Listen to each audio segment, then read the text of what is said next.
ಉತ್ತರ ಪ್ರದೇಶದ ಅಲಿಗಂಜ್ ಎಂಬಲ್ಲಿ ಭೀಕರ ರಸ್ತೆ ಅಪಘಾತ ಸಂಭವಿಸಿದೆ. ಶಾಲಾ ಬಸ್ಗೆ ಟ್ರಕ್ ಡಿಕ್ಕಿ ಹೊಡೆದ ಪರಿಣಾಮ 25 ಮಂದಿ ವಿದ್ಯಾರ್ಥಿಗಳು ದಾರುಣವಾಗಿ ಸಾವನ್ನಪ್ಪಿದ್ದಾರೆ.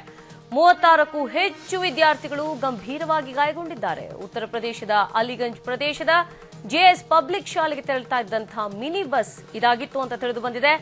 ದಟ್ಟ ಮಂಜು ಕವಿದ ಪರಿಣಾಮ ಅಪಘಾತ ಸಂಭವಿಸಿರಬಹುದು ಅಂತ ಶಂಕಿಸಲಾಗ್ತಾ ಇದೆ.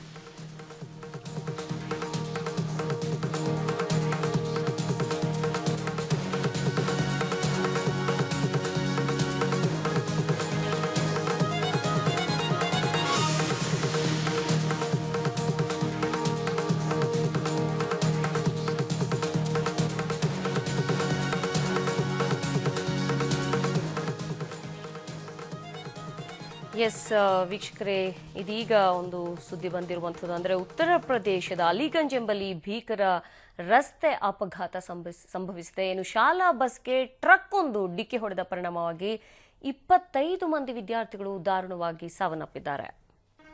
ಎಸ್, ಈ ಬಗ್ಗೆ ಮತ್ತಷ್ಟು ಡೀಟೇಲ್ಸ್ ಅನ್ನು ನೀಡ್ತಾರೆ ದೂರವಾಣಿ ಸಂಪರ್ಕದಲ್ಲಿರುವಂತಹ ನಮ್ಮ ಪ್ರತಿನಿಧಿ ಪ್ರವೀಣ.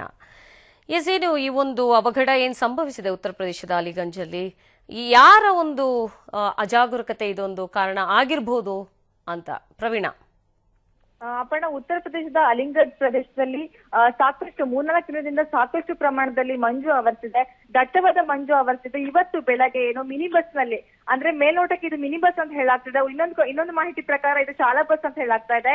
ಈ ಒಂದು ಬಸ್ ನಲ್ಲಿ ಜೆಎಸ್ ಪಬ್ಲಿಕ್ ಶಾಲೆಯಲ್ಲಿ ಕಲಿತಾ ಇದ್ದಂತಹ ಮಕ್ಕಳನ್ನ 50ಕ್ಕೂ ಹೆಚ್ಚು ಜನ ಮಕ್ಕಳನ್ನ ಈ ಒಂದು ಬಸ್ ನಲ್ಲಿ ಕರ್ಕೊಂಡು ಹೋಗ್ಲಿಕ್ಕಾಗ್ತಿತ್ತು. ಈ ಕರ್ಕೊಂಡು ಹೋಗೋ ಸಂದರ್ಭದಲ್ಲಿ ಮುಂದೆ ಬಂದಂತಹ ಟ್ರಕ್ಗೆ ಈ ಒಂದು ಬಸ್ ಡಿಕ್ಕಿ ಹೊಡೆದಿದೆ. ಇನ್ನು ಸಾಕಷ್ಟು ಪ್ರಮಾಣದಲ್ಲಿ ದಟ್ಟ ಮಂಜು ಆವರಿಸಿದ ಕಾರಣಕ್ಕಾಗಿ ಈ ಒಂದು ಘಟನೆ ನಡೆದಿದೆ. ಈ ಘಟನೆಯಲ್ಲಿ 25ಕ್ಕೂ ಹೆಚ್ಚು ಮಂದಿ ವಿದ್ಯಾರ್ಥಿಗಳು ಸಾವನ್ನಪ್ಪಿದ್ರೆ 36ಕ್ಕೂ ಹೆಚ್ಚು ಮಂದಿ ಗಾಯಗೊಂಡಿದ್ದಾರೆ. ಇದರಲ್ಲಿ ಸಾಕಷ್ಟು ಮಂದಿಯ ಮಕ್ಕಳ ಒಂದು ಸ್ಥಿತಿ ಕೂಡ ಗಂಭೀರವಾಗಿದೆ. ಸಾವಿನ ಸಂಖ್ಯೆ ಕೂಡ ಹೆಚ್ಚಾಗುವಂತ ಸಾಧ್ಯತೆ ಕೂಡ ಇದೆ. ಇನ್ನು ಈ ಘಟನೆ ನಡೀತಾ ಇದ್ದಂತೆ ಸ್ಥಳಕ್ಕೆ ಪೊಲೀಸರು ಕೂಡ ಧಾವಿಸಿದ್ದು ಕಾರ್ಯಾಚರಣೆ ಕೂಡ ನಡೆಸ್ತಾ ಇದ್ದಾರೆ. ಇನ್ನು ಉತ್ತರ ಪ್ರದೇಶದ ಡಿಜಿಪಿ ಜವೇದ್ ಅಹಮದ್ ಅವರು ಟ್ವೀಟ್ ಮಾಡಿದ್ದಾರೆ. ಈ ಟ್ವೀಟ್ ನಲ್ಲಿ ಈ ಘಟನೆಯ ಕುರಿತು, ಆಕ್ಸಿಡೆಂಟ್ ಕುರಿತು ಮಾಹಿತಿ ನೀಡಿದ್ದಾರೆ. ಅಲ್ಲದೆ ಈ ಘಟನೆಯಲ್ಲಿ ಮೃತಪಟ್ಟಂತಹ ಮಕ್ಕಳಿಗೆ ಸಂತಾಪವನ್ನು ಕೂಡ ಸೂಚಿಸಿದ್ದಾರೆ. ಓಕೆ, ಧನ್ಯವಾದ ಪ್ರವೀಣ ತಮ್ಮೆಲ್ಲ ಮಾಹಿತಿಗಾಗಿ.